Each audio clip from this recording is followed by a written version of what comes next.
భారత్లో corona virus వ్యాప్తి కొనసాగుతుంది. నిత్యం వందలాది కేసులు వెలుగు చూస్తున్నాయి.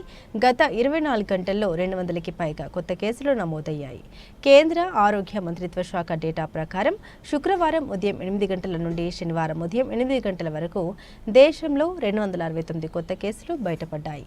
అత్యధికంగా కర్ణాటకలో 132 కేసులు వెలుగు చూశాయి. దీంతో దేశంలో యాక్టివ్ కేసుల సంఖ్య 7,400కి పెరిగింది. అత్యధికంగా కేరళ రాష్ట్రంలో 2,109 కేసులు యాక్టివ్గా ఉన్నాయి. ఆ తర్వాత గుజరాత్లో 1,437, పశ్చిమ బెంగాల్లో 747, ఢిల్లీలో 672, మహారాష్ట్రలో 613, కర్ణాటకలో 527 కేసులు యాక్టివ్గా ఉన్నాయి. ఇక నిన్న ఒక్కరోజు 9 మరణాలు సంభవించాయి. మహారాష్ట్రలో 4, కేరళలో 3, రాజస్థాన్, తమిళనాడు రాష్ట్రాల్లో ఒక్కొక్కరు చొప్పున మొత్తం 9 మంది మరణించారు.